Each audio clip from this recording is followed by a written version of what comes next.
Las Confesiones, tomo primero, escrito por San Agustín. Libro 3. Confiesa cómo en Cartago se enredó en los lazos del amor impuro, que leyendo ahí el Hortensio de Cicerón, el año 19 de su edad, se excitó al amor de la sabiduría, y cómo después cayó en el error de los maniqueos. Últimamente refiere el sueño que tuvo su Santa Madre y la esperanza y seguridad que le dio un obispo acerca de su conversión. Capítulo 1.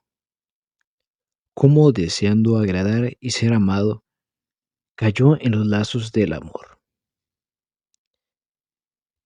Llegué a la ciudad de Cartago y por todas partes me veía incitado a amores deshonestos. Todavía no amaba yo, pero deseaba amar, y con una mal disimulada y oculta infelicidad me aborrecía por ser menos infeliz. Deseando tener amor, buscaba a quien amar, pero era lo mismo que aborrecer mi seguridad y el camino que estaba libre de lazos y peligros. Esto provenía de que estaba muy falto y necesitado de aquel interior alimento que sois vos, Dios mío, y no tenía hambre ni apetito de él. Antes estaba sin deseo alguno de los alimentos incorruptibles y espirituales, no porque estuviese lleno y harto de ellos, sino porque me causaba tanto mayor fastidio cuanto más vacío y falto de ellos estaba. Por eso no estaba sana mi alma, y como llegada y enferma, se salía fuera de sí, miserablemente ansiosa de rozarse con las criaturas sensibles y exteriores, para que le quitasen aquella comezón que le causaban sus llagas. Pero tampoco se amarían aquellas criaturas si no tuvieran alma con que poder amar ellas. El amar y el ser amado se me proponía como una cosa muy dulce, especialmente si también gozase de la persona que me amaba. ¿Con qué venía a ensuciar la clara fuente de la amistad con las inmundicias de la concupiscencia y enturbiada su candor con el cieno de la lascivia? Y no obstante ser impuro y torpe, quería ser tenido por galán y cortesano, muy picado de vanidad, por lo que no tardé mucho en caer en los lazos del amor cuya prisión deseaba. Pero, oh Dios mío, y misericordia mía, con cuánta hiel y amargura rociasteis aquella suavidad de mis placeres, usando conmigo de vuestra infinita bondad, porque logré también el ser amado y la posesión del objeto de mi amor, alegre y contento de verme atado con fuertes y funestas ligaduras, para ser después herido y azotado con vara de hierro ardiendo. ¿Qué esto viene a ser? Para quien ama, los celos, las sospechas, los temores, las iras, desazones y contiendas. Capítulo 2. De la afición que tenía a los espectáculos trágicos. Me arrebataban también hacia los espectáculos del teatro, llenos de imágenes y de mis miserias e incentivos del fuego que en mí ardían. Pero, ¿en qué consistiría que cuando un hombre ve representar sucesos lamentables y trágicos, quiere allí dolerse de ellos y sentirlos, y no obstante, él mismo no quisiera padecerlos? Es muy cierto que él deseaba padecer aquella pena y sentimiento, pues ese mismo sentimiento y dolor es su deleite. Pues, ¿qué viene a ser esto sino una gran locura? Porque tanto más se mueve a dolor cualquiera con aquellos lamentables casos, cuanto menos sano está de semejantes afectos, aunque cuando es el mismo quien los padece, se suele llamar miseria, aunque cuando son otros y él se compadece de ellos, se llama misericordia. Pero, ¿qué misericordia ha de ser la que se ordena a unas cosas puramente representadas y fingidas? Porque allí no se le excita al que está oyendo y mirando para que socorra y favorezca a alguno, sino solamente a que se duela de aquel fracaso, y cuanto más se mueve a dolor y sentimiento, tanto más favor le hace el actor de aquellas representaciones. Y si aquellas calamidades y desgracias, verdaderas o fingidas, se representan de modo que no causen sentimiento y dolor al que se las mira, se sale de ahí fastidiado y quejándose de los actores. Pero si se conmueve y enternece, persevera con más intención y tiene gusto y alegría en llorar. Pues que también se aman los dolores. Lo cierto es que todo hombre desea estar gozoso, ¿Acaso consistiría esto en que ya ningún hombre tenga gusto en ser el mismo infeliz y miserable, o en padecer miseria y trabajo alguno? No obstante, tiene gusto y placer en ser compasivo y misericordioso, y como esto no puede serlo sin padecer alguna pena y dolor, por esta sola razón se apetezcan o se amen los dolores. Este género de compasión puede provenir del claro manantial de la amistad, pero ¿a dónde va a parar esta corriente? ¿Para qué irá esa agua cristalina de la compasión descaminada y perdida la claridad y celestial serenidad que tiene? ¿Para qué irá a entrarse por su propia inclinación en el precipitado arroyo de pez encendida que exhala grandes ardores de negras liviandades en los que ella también se muda y se convierte? Pues que hemos de desenterrar de nosotros la misericordia y compasión. No, por cierto. Luego algunas veces se han de amar las penas y dolores. Sí, alma mía, pero cuida mucho de que esa misericordia no vaya a parar a la inmundicia, confiando en la gracia y protección de mi Dios. Y Dios de nuestros padres, digno de ser alabado y ensalzado por toda la eternidad. Guárdate de emplear tu compasión en la inmundicia. Ahora yo verdaderamente no dejo de compadecerme y tener misericordia. Pero entonces, en los teatros, me complacía con los amantes, cuando conseguían el fin de sus depravados amores. Aunque allí no lo ejecutasen más que en apariencia y representación, más cuando los amantes padecían la pena y sentimiento de verse privados uno de otros. Yo también me contestaba y como que tenía compasión, y no obstante esta diferencia y contrariedad de afectos me deleitaban entre ambos. Pero ahora tengo mayor compasión del que se alegra en una maldad, que de otro que padece pena y sentimiento por verse privado de un deleite pernicioso y haber perdido aquella felicidad infeliz. Esta es sin duda más verdadera misericordia, pero en ella no causa deleite el dolor y compasión, porque aunque merece alabanza por su obra y acto de caridad, el que se duele y compadece de un miserable, con todo eso más quisiera él, si es legítima y verdaderamente misericordioso, que no hubiera males de qué compadecerse, porque así como es muy posible que la benevolencia sea malévola o quiera algún mal a otro, así lo es también el que verdaderamente misericordioso desee que haya miserables para que él ejercite su misericordia.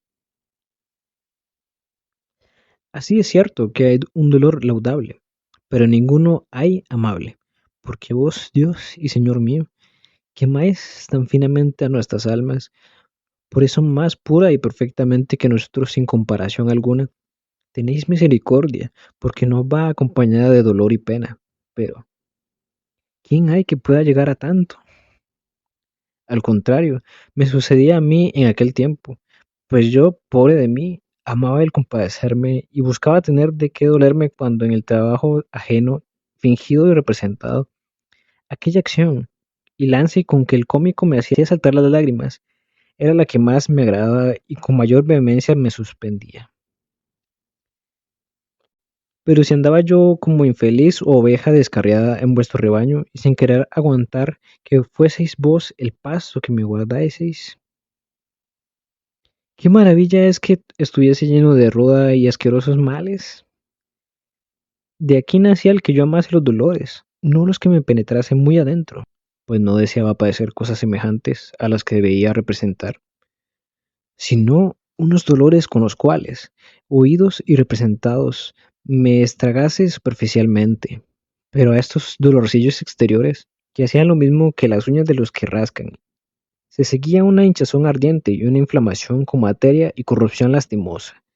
Tal era mi vida, pero Dios mío, ¿era vida eso? Capítulo 3. De lo mucho que le disgustaba la conducta de los estudiantes de Cartago. Entre tanto, vuestra misericordia, fiel siempre conmigo, andaba como volando alrededor de mí, aunque lo lejos, porque estando yo entregado a tantas maldades y siguiendo los impulsos de mi sacrílega curiosidad, que alejándome de vos, me conducía y llevaba a cometer innumerables bajezas y perfidias, que eran otros tantos viles y engañosos sacrificios, en que ofrecía mis malas operaciones en obsequio de los demonios. Vos, Señor, infinitamente misericordioso, disponías que en todos mis desórdenes hallase mi castigo. También me acuerdo de que en un día de fiesta y dentro de las paredes de vuestro templo me atreví a desear desordenadamente un objeto y tratar allí un asunto que me había de producir frutos de muerte. Por eso me castigasteis con graves penas, pero fueron nada respecto de mi culpa. Dios mío, misericordia mía, amparo mío y defensa contra los terribles males en que anduve soberbiamente confiado y orgulloso, apartándome lejos de vos, siguiendo mis caminos y no los vuestros, y amando una fugitiva libertad que no alcanzaba. También aquellos estudios en que me empleaba y tenían nombre de buenos y honestos se dirigían y ordenaban a que luciese en los tribunales y sobresaliese en los pleitos y alegatos, consiguiendo tantos mayores elogios cuando inventase y usase mayores engaños. Tan ciegos son los hombres, que llegan a gloriarse de su misma ceguedad. Ya era yo el primero y principal en la clase de retórica, lo cual estaba soberbiamente gozoso e hinchadamente vano, aunque mucho más quieto y moderado que otros, como vos, Señor, lo sabéis, y enteramente apartado de las pesadas burlas y chascos que hacían aquellos estudiantes traviesos y revoltosos, que hallaban evasores o trastornados, nombre infasto y diabólico que se ha hecho ya como insignia y distintivo de urbanidad, entre los cuales vivía yo con una especie de vergüenza porque no era como ellos. Yo me mezclaba y andaba con ellos, me complacía su amistad, aunque siempre tenía oposición y horror a sus desordenadas travesuras.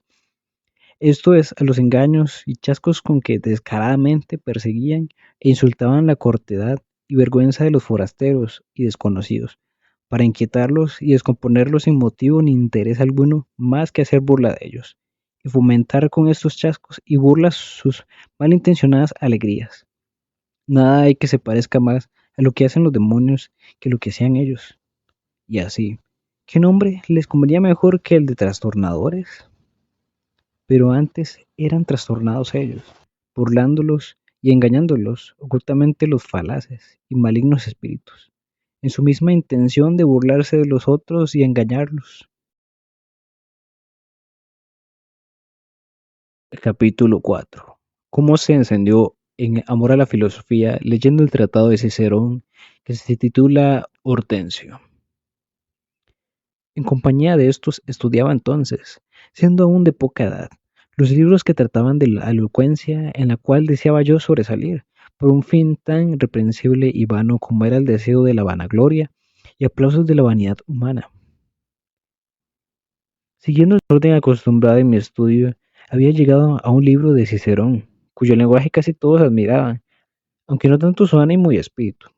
Aquel libro contiene una exhortación del mismo Cicerón a la filosofía y se intitula El Hortensio.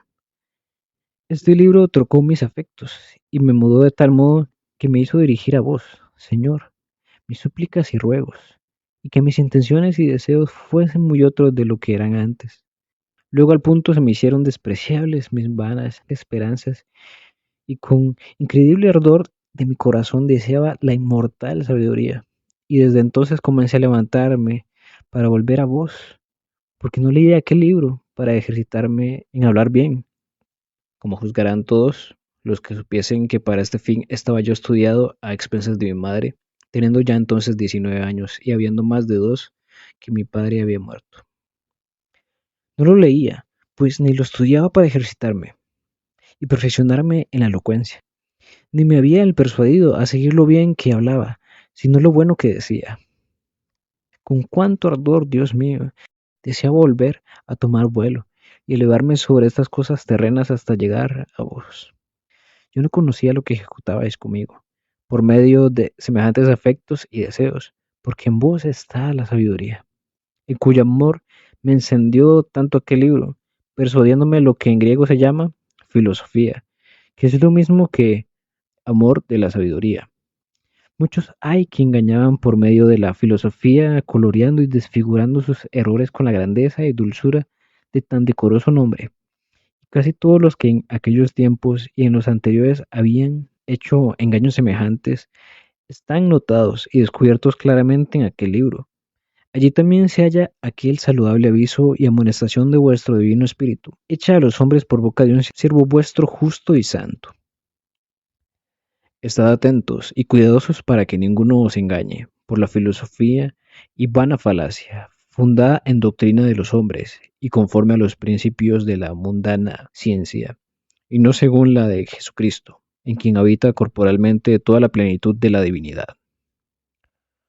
Por lo que a mí me toca, bien sabéis, luz de mi corazón, que aún no tenía noticia de estas palabras del apóstol, y lo que únicamente me deleitaba en aquella exhortación era que me encendía en deseos, no de esta o aquella terminación secta de filósofos, sino que amase y buscase, consiguiese y abrazase fuertemente la sabiduría, tal cual ella era en sí misma, y solamente una cosa me templaba aquel ardor y deseos, y era el no encontrar allí el nombre de Jesucristo.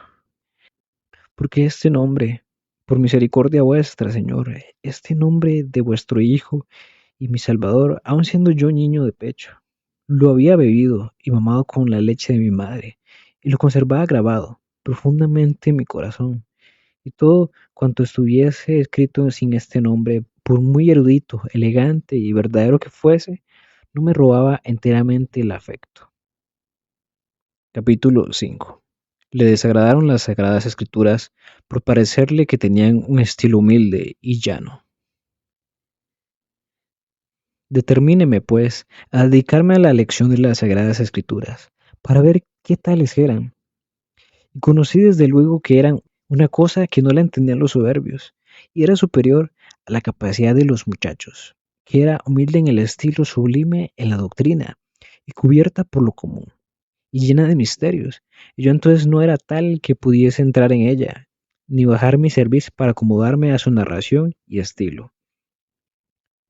Cuando las comencé a leer, hice otro juicio muy diferente del que refiero ahora, porque entonces me pareció que no merecía compararse la escritura con la dignidad y excelencia de los escritos de Cicerón, porque mi hinchazón y vanidad rehusaba acomodarme a la sencillez de aquel estilo, y por otra parte no alcanzaba mi perspicacia a penetrar lo que interiormente contenía. Pero la Sagrada Escritura es tal que se deja ver sublime y elevada a los ojos de los que son humildes y pequeños. Y yo me desdeñaba de ser pequeño y me temía por grande, siendo solamente hinchado. Capítulo 6. Del modo con que los maniqueos le engañaron. De aquí nació que vine a dar en manos de unos hombres tan soberbios como extravagantes, y además de eso carnales y habladores, en cuyas lenguas estaban ocultos los lazos del demonio, y cuyas palabras eran como una liga confeccionada en que se mezclaban las sílabas de vuestro nombre, del de mi Señor Jesucristo, el del Espíritu Santo, abogado y consolador de nuestras almas. Estos nombres los tenían siempre en la boca, pero era solamente en cuanto al sonido de las palabras, pues el corazón lo tenían vacío de la verdad. Pero ellos repetían frecuentemente estas voces, verdad, verdad. Me las recomendaban mucho y nunca se encontraban en ellos. Antes, por el contrario, me decían muchas falsedades, no solamente hablando de vos, que sois la misma verdad, sino también hablando de los elementos del universo, que son obra de vuestras manos. Yo debiera, oh Padre mío, infinitamente bueno y hermosura de todas las criaturas, haber dejado por vuestro amor a todos los filósofos, aunque hayan hablado bien y enseñado doctrinas verdaderas acerca de tales elementos. Oh verdad, verdad, cuán entrañablemente de lo íntimo de mi alma suspiraba por vos. Aún en aquel tiempo, cuando ellos me hablaban de vos, frecuentemente y de diversos modos, ya solo de palabra, ya también en sus libros, que eran muchos y grandes. Estos eran los platos en que estando yo muy hambriento de vos, me ministraban ellos el manjar de su doctrina, proponiéndome en lugar de vos el sol y la luna, hermosas obras vuestras, pero finalmente obras vuestras, no vos mismo, ni aun las mejores y más principales de vuestras obras, porque vuestras criaturas espirituales son mucho más excelentes que todas estas corpóreas, por más resplandecientes y celestiales que sean. pero mi sed y mi hambre no eran tampoco de aquellas criaturas perfectas y superiores, sino de vos mismo, de vos, verdad eterna, en que no puede haber abundancia alguna ni la oscuridad más leve y momentánea. No obstante, en los platos de sus libros me presentaban unas ficciones brillantes y especiosas, respecto de las cuales sería mejor amar a este sol, que a lo menos descubre a nuestra vista un verdadero ser, que amar a aquellos fantasmas falsos con el alma engañada por los ojos. Y con todo eso, juzgando yo que aquello que me proponían eras vos, y teniéndolo por verdad, me alimentaba de ello, aunque no con ansia y apetito, porque mi paladar no percibía el sabor y gusto de lo que vos sois. Como no eres vos, aquellas vanas ficciones, no me nutría con ellas ni medraba, antes bien enflaquecía más y consumía. Una comida soñada es muy parecida a las comidas verdaderas de que se alimentan los que están despiertos, y no obstante ser tan parecidas, no se alimentaban ni mantienen con aquel manjar soñado los que están dormidos. Pero aquellos otros manjares intelectuales de que voy hablando ni siquiera se parecían a vos de modo alguno, como después me lo habéis manifestado vos mismo, porque aquellos eran unos cuerpos fingidos y fantásticos, respecto de los cuales son muchos más ciertos y verdaderos entes, todos estos cuerpos celestiales y terrenos que vemos con los ojos corporales, y que los ven igualmente que nosotros los brutos y las aves, los cuales tienen más cierto y verdadero ser en sí mismos que en aquellas imágenes que en nuestra imaginación formamos de ellos, y aún tienen más certeza y realidad aquellas imágenes que en nuestra fantasía formamos de los cuerpos, que los otros fantasmas enormes e infinitos, que en ocasión de aquellas imaginábamos y fingíamos nosotros, pues absolutamente son nada y no tienen ser alguno en toda la naturaleza, de cuyos fantasmas vanos y fingidos me apacentaban yo entonces, y por mejor decir, no me apacentaba. Pero vos, oh amor mío, a quien acudo desfallecido para tener fortaleza, ni sois esos cuerpos tan hermosos que vemos en los cielos, ni los otros que no vemos allí ni los descubrimos, porque vos sois el que ha creado a todos ellos, y aún no son ellos las cosas más excelentes y perfectas que habéis creado. Pues, ¿cuán lejos estáis de ser aquellos fantasmas que imaginaba yo mismo y que eran solamente fantasmas de unos cuerpos que no hay ni tienen ser en todo el universo, respecto de los cuales tienen más verdadero ser y más cierta realidad las imágenes que formamos de aquellos cuerpos que hay verdaderamente en el mundo? Pero también los cuerpos tienen más cierto ser y realidad en sí mismos que los fantasmas o ideas que en nuestra imaginación formamos de ellos. No obstante eso, ni vos sois estos cuerpos reales y verdaderos, ni tampoco sois el alma que da vida a los cuerpos, en lo cual es mejor, más noble y cierto que los cuerpos mismos. Pero vos sois la vida de las almas, vida de las vidas, que vivís por vos mismo y sin mudanza alguna, oh vida de mi alma. Pues, ¿a dónde estabais entonces para mí? ¿Cuán lejos estabas de mí? Dios mío, más yo era el que andaba alejado de vos y que me veía como el hijo pródigo, privado aún de las bellotas con que alimentaba a los cerdos. Porque a la verdad, cuánto mejores eran las fábulas de los gramáticos y poetas que estas ilusiones y trampas engañosas. Pues los versos y composiciones poéticas y aún la representación de Medea volando por esos aires son ciertamente más útiles y contundentes que la doctrina de aquellos impostores que ponían y enseñaban a ver 5 elementos, los que decían estar colocados en 5 cuevas o cavernas tenebrosas. Todo lo cual, además de ser fingido y no tener ser alguno, es tan perjudicial que da la muerte a quien lo llega a creer. Pero los versos y poesías los traslado a verdaderos principios y hago que me sirvan de pasto verdadero. Y si cantaba o refería en verso la fábula de Medea, que volaba por los aires, no era afirmándolo como verdadero, y tampoco lo creía aunque se lo oyese referir a otro. Pero aquellas doctrinas, confieso que llegué a creerlas. Pobre infeliz de mí, ¿por qué grado fui cayendo hasta dar en el profundo abismo en que me veía? ¿Por qué yo, Dios mío, a quien confieso todas mis miserias, pues tuvisteis piedad de mí antes que yo pensase confesárosla. Con mucha fatiga y ansia por hallarme tan falto de la verdad, os buscaba, Dios mío, con los ojos y demás sentidos de mi cuerpo, no con la potencia intelectiva en que vos quisisteis que me distinguiese y aventase a los irracionales, siendo así que vos estabais más dentro de mí que lo más interior que hay en mí mismo, y más elevado y superior que lo más elevado y sumo de mi alma.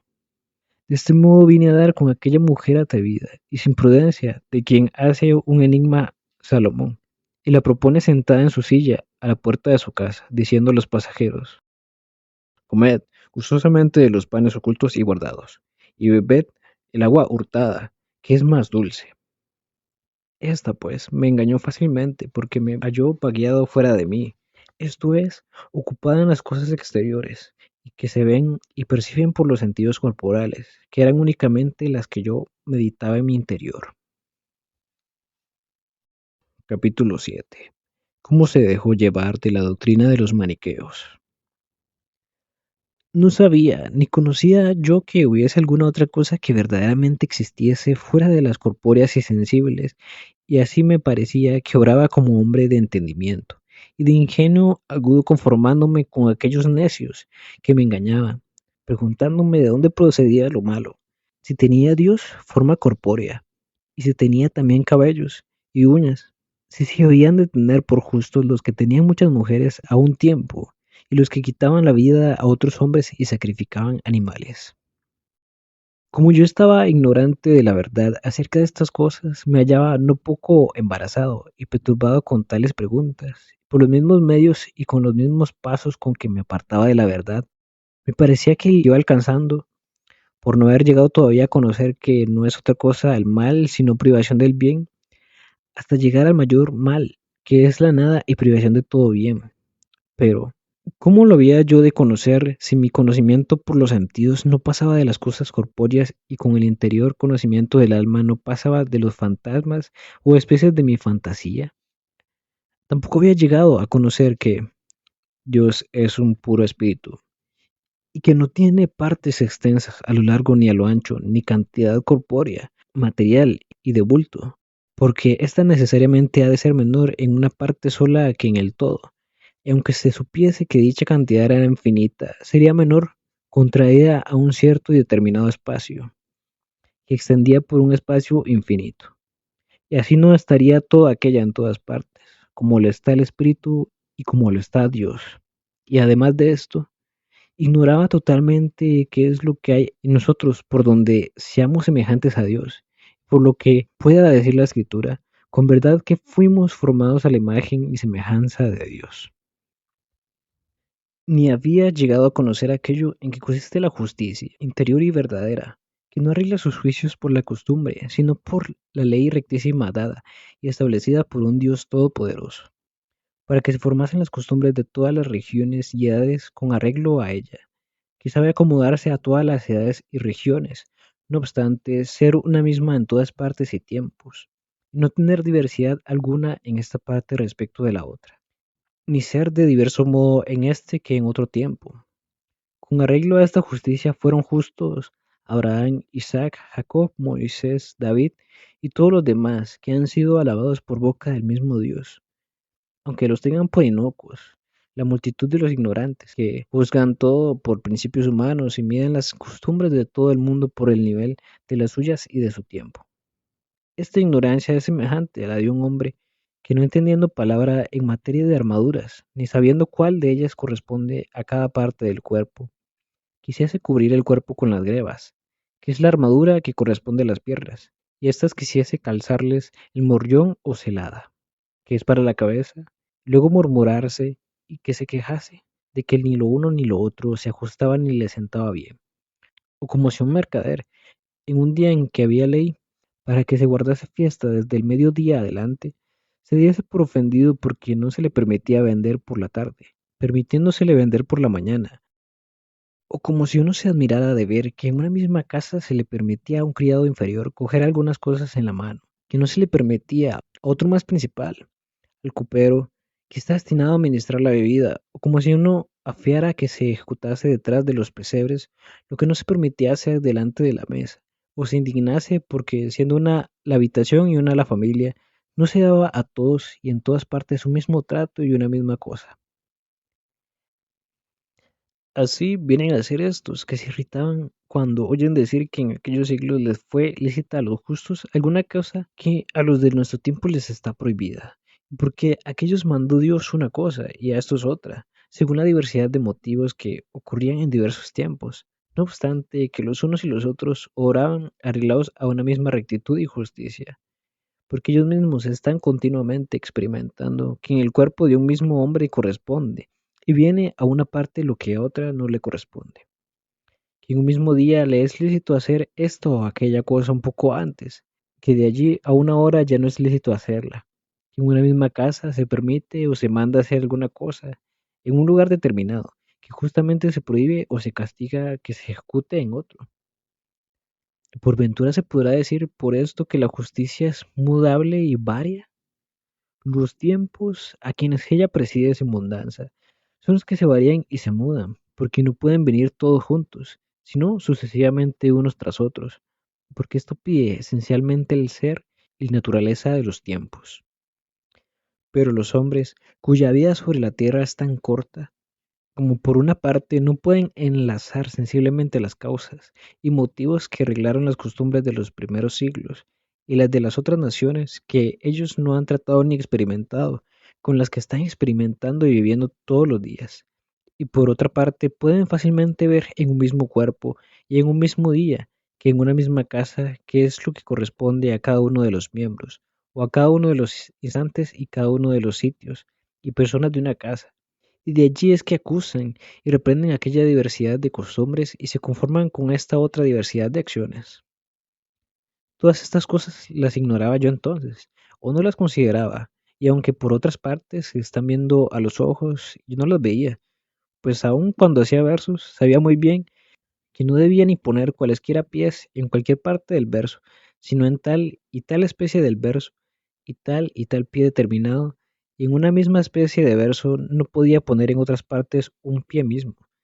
En el arte de poesía, que daba estas reglas diferentes, no era diverso de sí mismo en un paraje y en otro, sino un solo y único arte que en un mismo tiempo contenía todas estas reglas diferentes. Pero yo contemplaba que la justicia que había dado la regla a las acciones de los hombres justos y santos contenía mucho mejor y con mayor excelencia y sublimidad todos sus preceptos justos, y de una vez, y aunque eran entre sí tan diferentes, sin variarse ella ni admitir mutación alguna, no obstante que en varios tiempos no lo mandaba todo junto, sino que distribuía y repartía en diversos tiempos lo que a cada uno era correspondiente y propio. Y yo, que estaba tan ciego que no veía estas cosas, me atreví a reprender a aquellos antiguos y santos patriarcas, que no solamente usaban de las cosas que tenían presentes del modo que Dios les mandaba e inspiraba, sino que también anunciaban las cosas venideras según y como Dios se las revelaba. Gracias por haber llegado hasta el final de este audio. Esperamos que estas palabras hayan tocado tu corazón y te acerquen más a Dios. Te invitamos a continuar con el siguiente video para seguir profundizando en esta obra llena de sabiduría espiritual. Y si este libro ha sido de bendición para ti, déjanos tu comentario y compártenos tu reflexión. Te invito a escucharnos ahora también en Spotify. Bendiciones en la divina voluntad. Gracias por vernos. Suscríbete al canal de Misión Rúa YouTube ahora para que podamos seguir difundiendo la misericordia de Jesús en el mundo entero. Y no te olvides de compartir, darle un me gusta, comentar y suscribirte al canal para ser un misionero Rúa más.